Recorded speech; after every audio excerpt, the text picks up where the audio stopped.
Inspiration to follow one's dreams can come from many places, but often it's from a place close to home. My next guest has been inspiration to me throughout my life. Very proud to be joined by Anthony Douglas, aka Mr. Play, international award-winning DJ, producer, talent manager, an entertainment mogul with over 20 years of experience in the business.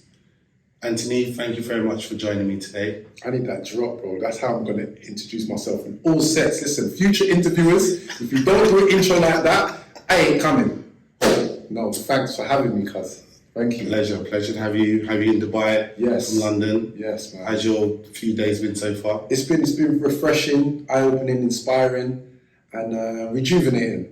So yeah, I'm happy to be here. Met some lovely people, and I'm here, man. Welcome once again. Thank you. So, did you ever think you'd be where you are today when you were younger? Did you have a dream, a vision about being in the music industry? How did it kind of work for you? I didn't know to the heights I could get, because growing up in South London, Brixton, you know, sometimes your world is Brixton and you don't see outside of the bubble you're in. I advise everyone, the world is bigger than your block. So travel, get a passport, see the world, take in other cultures, meet new people. You know, I grew up amongst just black folk, but now traveling, some of my good friends are white, Asian, Muslim, all types, walks of life, you understand what I mean? So I'm happy that this musical journey has taken me globally, man, and, you know, almost brought me back to full circle to where I started, here, with Nathan, in church, you know what I mean? So it all began, yeah. right? Yeah, all began in church. Even my ability to communicate. Yes. So my earliest memories of public speaking is church. 100%. Standing on a chair, testifying. Yes. Talking about not having money, that we had to walk to church because we couldn't afford to take the bus. That's correct. Thinking that was cool, my mum would afterwards be like, you know, you shouldn't say that. I think I learned just to always be honest, even no matter what the situation is. I think that's where I got that from. Okay, so what is the kind of achievement you're most proud of? You've travelled, you've met so many people, been on stage countless times.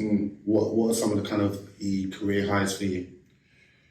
Career highs. Okay, I think a career high was actually bringing my dad to a public speaking engagement I had. I can't remember the place off the top of my head, but that's him coming in the crowd, sitting down and seeing what I do, because sometimes a lot of our parents don't know the work we do and the effort and the hard, you know, the blood, sweat and tears we put in. So it was just nice him coming and seeing me get a standing ovation. It was a bit overwhelming for him, thinking, wow, like, I don't understand the game, but clearly there's a whole world that does. And he can see it for himself. Yes, and so that was a career high for me. You know, I've met some amazing people over the years. Worked with Jay-Z early in the 90s. That was in Brixton as well. Yeah, Diddy in the 90s. You know, to then, you know, modern day, I've worked with lots of Young Dolph, R.I.P., Taylor Gang, Wiz Khalifa. I met Drake before everyone knew Drake. There's loads, man. So I've had loads of great moments, you know, and I'm very thankful that I'm here, having another great moment. You mentioned, you know, your dad being in the audience. I believe you've recently got a new new tattoo, signature, right? Forever with us. Great man. So you dropped a few names, Drake. You know, I know you've met Snoop Dogg, you've met Fat Joe, DJ Khaled, Chris Rock before the slap. Chris Rock, Chris Brown, loads. All of them.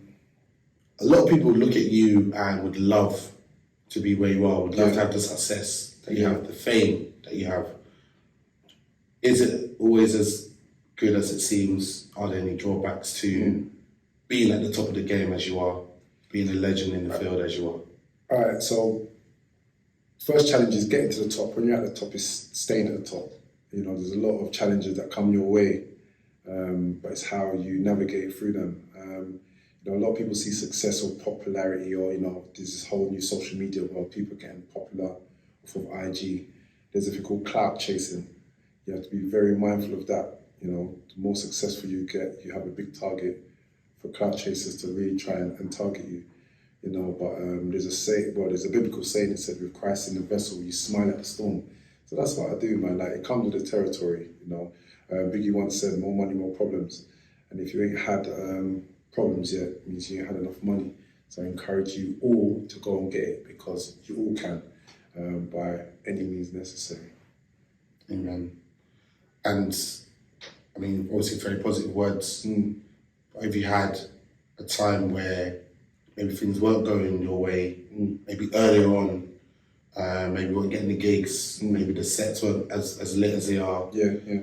How did you get through those periods? Those self-doubt. I think there's a lot of self-doubt whenever you're doing something new, and you haven't got the fame yet. Yeah. How did you get yourself through that time? Do you know what? There's a saying, you can judge a person, who a person was in the school playground is who they are in reality.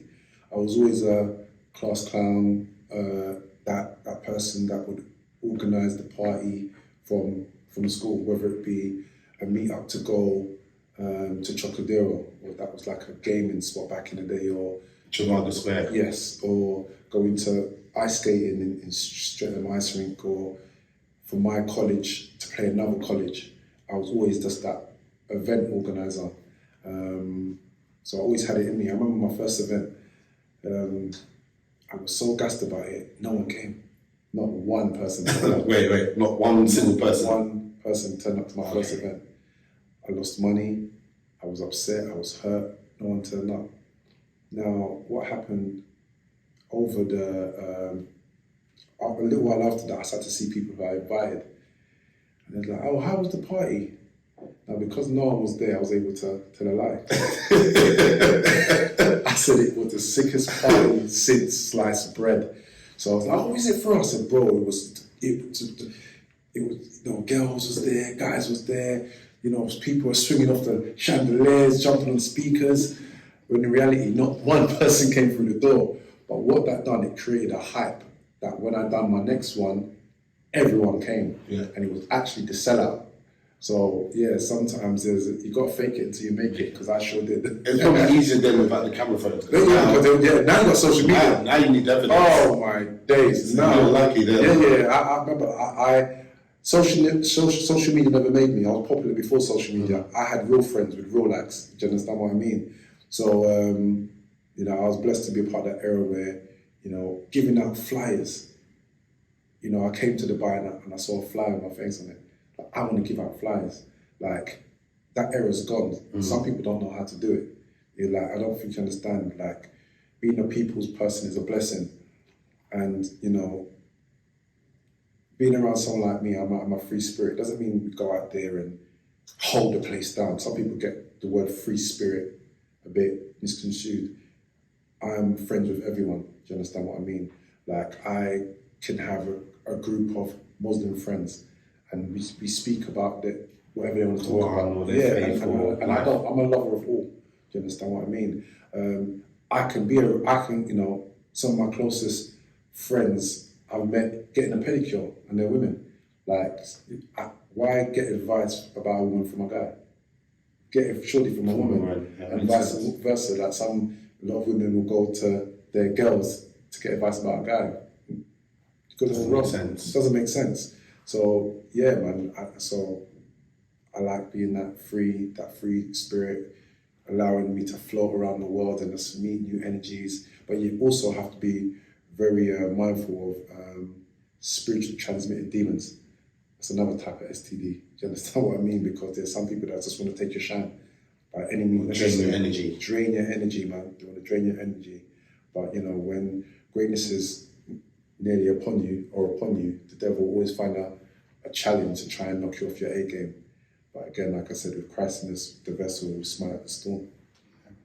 We just said about energy is really important. 100%. As a people person myself, even the job I do in my career, being in banking, meeting with clients, pitching, going out, meeting people, I have to have sometimes a day where I'm away from everyone. Yes. That's how I think I recharge. Sometimes I might go to the sea, go on the kayak, just chill on the beach.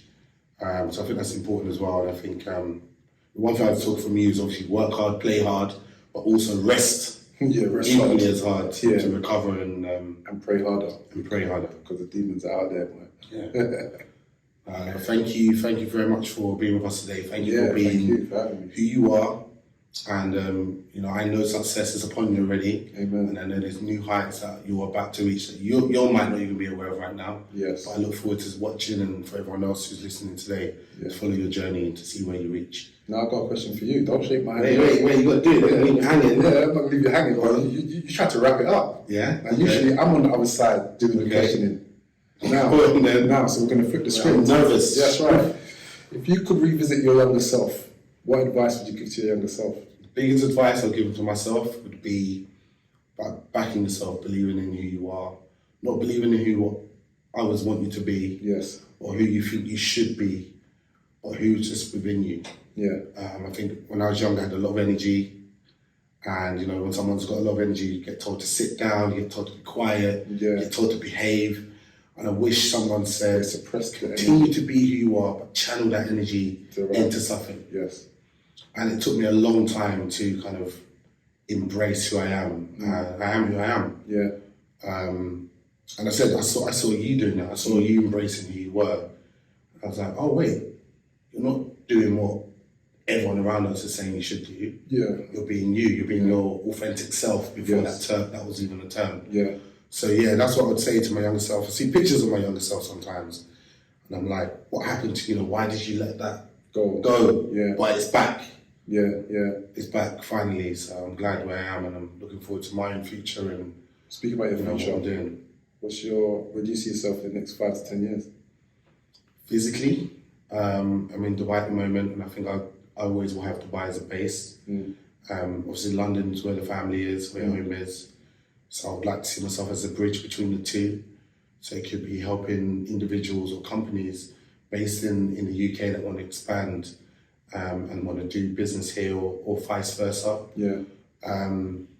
Very passionate about business and entrepreneurship, encouraging others to do the same, following their dreams. Yeah. So kind of seeing myself facilitating that in some shape or form, maybe utilising my banking network to get funding to those businesses and advice and support. So that's where I see myself, and maybe instead of kayaking on the beach, have my own island.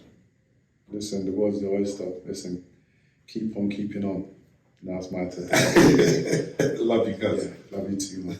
I know you rather see me die than to see me fly. I call all the shots, rip all the spots, rock all the rocks, cop all the drops. I know you thinking now when all the ball is stopped. Nigga never home, gotta call me on the yacht. 10 years from now, we'll still be on top.